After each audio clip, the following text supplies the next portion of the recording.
I'm ready. You ready, Fabio? I'm ready. Are you ready for this? October the 12th, big rematch. Frazer Clarke had to go to the well in the first fight. You ready to go to the well again? Yeah, 100%. Can't wait. Can't wait to get back in there. It's my favourite place to be. I feel like I've said it so many times through the week, but like, honestly, it's the best bit. Like when you're in the thick of it, in that moment, just throwing leather, crowds going crazy. Everyone's roaring, there's a bit of blood, there's sweat, after maybe there's a couple of tears from a few people, but it's always such a special occasion. And it's not just that as well, it's the after bit. It's when everyone talks to you and stops you and goes, mate, what a fight, like what was that, like that was so good, like you can't believe it, you did this and that. And so as a career fight and as a legacy fight, I'm buzzing to have that on my record. Do you enjoy fights like that more than just like banging someone out in a round or a couple of rounds? Yeah, 1,000%. 1,000%. But why? Because surely you've come away unscathed, you've knocked someone out, probably picked up another belt, which is what you do, but you prefer the harder fights. I prefer to feel like I've earned it. Because what it is, you train for 12 weeks hard. You go full pelt, you neglect your family, your friends, you're on a diet, you can't do this, you can't do that. You go hard for 12 weeks, you pull yourself away from everything. And the fight comes, and you think, right, here we go, this is it. And then a round or two in, boom, they're gone. And you're like, mate, I could have sat on my sofa for 2 weeks and done this. Like, when you feel like you've earned it, it gives you that little bit more of like, you know what, that belt has... like, not on it, but actually has has blood, sweat and tears on it. It has something to it. There's something to it. Whereas when you just get through someone in a round or two, it's like, yeah, win, great, cheers, thanks to the belt, right. Frank, when's the next one, please? We mentioned Frank there. You are now an honorary Team Queensberry member. Where's the badge? QP. Look at this. You need a Queensberry logo. That's extra. Yeah. Pick up the phone. But this is great. You've been around various promoters. I'd imagine they've twerked for you, and you've twerked for them at various stages. Let's stick with the first twerk. I don't know about me twerking. But you found home. Yeah. Look, I ran around. I tried everyone out for size. Gave it a little bit of a Goldilocks, tried out every bed so see which one fit for me better. And Frank ended up feeling like home. It was the right place to be. He's got all the heavyweights, so any big fight I want to make is there. Obviously, post this fight, knocking out Frazer Clarke, I want to move on to world honours, so the likes of having Daniel in the stable makes that an easy fight. Not calling them out right now, don't worry, don't get excited, don't clickbait it, I know what you're like. Just saying, it's easy to be done. Did we get that? The Dubois stuff, yeah. One for later. But back to Frazer Clarke, right? So, why didn't you win the first fight? Away fighter, away show. He's Ben Shalom, Frazer Clarke, Sky. His team, his setup, his pick of the judges, his pick of the ref. His 18 men in the corner shouting, and then mixed with a little bit of blood on my nose and everyone thinking that my face was falling off. I think that all swayed it to the way where they were giving him some extra points there where I don't think they were warranted. Ultimately, even if I give it credit to say it was a 50-50 fight and you split it down the middle, 6 apiece, cool, no problem. Point deduction and a knockdown. That's 2 rounds. I've won. Where's the question mark? Where's the debate here? What's going on? I don't see it any other way. But it is what it is. We go again. Can you come better in the second fight? Yeah, 1,000%. Every performance you've seen from me has been better. I've always got better and better and better and better. I've always learned. I've always studied.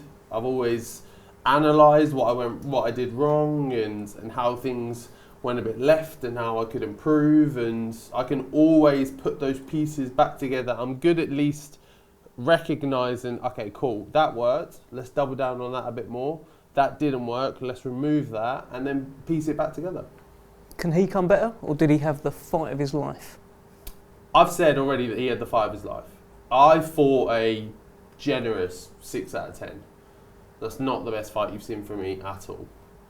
And for him, it's the best fight you've seen of his career. He probably trained the absolute max. He put on the fight of his life. And at 56 or however old he is, can he do that again? I'm not sure. I'm not too confident, so who knows? He came on the live stream yesterday after the press conference with me and Andy Clarke, and I asked him if he was annoyed by you. Because Johnny Nelson said that you've got this kind of thing about you which seems to annoy other heavyweights. And he said he's not necessarily annoyed by you, but he thinks you think you're world level when you're not. What am I in this game for? What, to think I'm below par? To think I'm not good enough to compete with these top level heavyweights? What should I be saying? Oh no, I'm southern area, probably. I should be alright, maybe. Like, what are you talking about? So what does he think of himself then? Does he think he's self-world level? Or is that too arrogant for him to think? That doesn't make any sense. Of course I think I'm world level.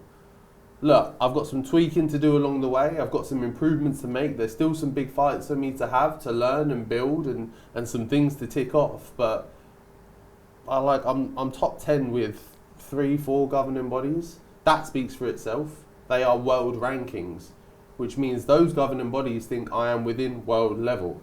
I don't know what more evidence you need. You do seem to have a knack of getting under your opponent's skin a little bit. I remember David Adley getting annoyed with the way that you ate. He was talking about your table manners. It's a funny one, isn't it? And stuff like that. Do you set out to just get under their skin a little bit, make a little comment here and there, he's going to think about that, plant a little thing here and there? Yeah, look, I like a little poke and a jab. Just a little poke the bear, man, set them off. Like, see what they've got. See if they've got anything about them. See if they've got any character. See if they've got any mouth about them. See if they've got anything to say. Just make it more fun, make it more entertaining. Ultimately, like, I'm blessed enough to enjoy my job. I enjoy having a scrap. I enjoy getting in a fight. I enjoy doing this and sitting down. Not so much with you. Other people are more fun, but either way, like. Put that Dubois thing out that you said earlier. Called out Daniel Dubois. I enjoy doing all of this. So having a little poke and a back and forth and sitting down and the gloves are off and a face to face and stuff, having a little dig at someone. Okay, cool, I'm a diggy. What have you got for me? Just seeing where they're at. And what has he got for you? Has he said anything that's made you think, oh, I wish he didn't say, oh, I'm going to hit you even harder now, or you wait? Anything? No, not really. No, we've done a couple now, and there's nothing too crazy he's said. He's been a bit annoyed a few times because I keep calling him old when normally, okay, look, he's not that old, but he had a hard paper round. He looks about 38 or something, but that's again little dig at him. But he hasn't really said too much to kind of get to me or annoy me or really have a jab at me. To be fair to him, he's actually been relatively respectful. I think it's hard not to be after sharing the kind of fight that we did. And I've been the same as well. Look, I'm not going to change my character. I'm a bit of a joker. I love to take the mick anyway, so I'm always going to do that regardless. But there is a very strong underlying level of respect between us. But very confident that you'll knock him out on October the 12th. 1000% confident that he's sparked out in October. Great card to be a part of. Big group photo yesterday. Beterbiev, Bivol did a couple of face-offs at the front with everyone behind. This is amazing, Fabio. Yeah, look, fantastic. This is my second time with the Saudis and Riyadh season. The first one was immense, crazy, and this one is shaping up to be just as big. So, like, even watching Wembley, how they did that the other day was just like mental. Like, the spectacle of it and how they put it all together was crazy. So I'm excited to see what they do this time around. And you mentioned Wembley. Let's touch on Daniel Dubois, who you low-key called out earlier. But it was a tremendous win for him against Anthony Joshua. What did you think? And also, what's the kind of impact on you? Anthony Joshua is in your gym. The gym has taken a loss. People perhaps don't think about things like that, but it is something. Ben's been on he's been absolutely flying. This is the first time in a while that they've had a bit of a setback in that gym. Yeah, look, it's not nice. like I've spent a lot of time with AJ now. I've been around him a lot. I watched how hard he trained for the fight, how focused he was, how game he was for it, how ready he was, and it just didn't culminate the right way on the night. And it really aggravated me the way Ben started to get loads of stick, because, like you said, the upward trajectory he's had has just been like straight to the moon all the way. With all the fighters that he's done, even with me, making me a better fighter, AJ making him a better fighter. He's got Moses now, he's got Royston, he's got Lee Wood, what he's done with him. He's done so much for so many boxers, and then one loss, and everyone's like, oh, he's fallen off a cliff and everything else. And to be honest, it got on my nerves, and I got a bit irate yesterday in a few interviews where people asked me that question. But because I think, like, name a trainer in the UK that hasn't had a loss. Can't. What does that mean then? What does that mean for him? What, is he suddenly a bad coach? Like, something just went a bit wrong. Cool. Things go wrong. The prime example, Daniel Dubois. Things went wrong twice for him. What's he now? World champion. So yeah, look, setback, but doesn't mean nothing at all. Can come back and go again, come back stronger. Impressed with Dubois though? Yeah, no, very much. It's like 6 of one, half dozen the other for me, because again, QP boy now. Come on. So on the want to see the QP stable do well, but also have a lot of care and want to see AJ do well as well. So it was a bit of half and half, but ultimately it was, for as long as it lasted and what it was in the event and everything, it was a fantastic fight. Listen, Fabio, some fighters enjoy doing this, some fighters don't enjoy doing this, but let's see what we can do. That's that's Frazer Clarke over there. He's been watching the whole interview. He looks a lot slimmer. Have you got anything you want to say to him? Nah, look, I gave you a lot of stick before.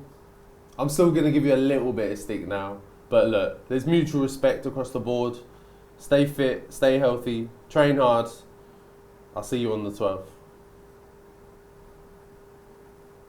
Good little stare at the end. Thank you, Fabio Wardley. Great to see you, my friend.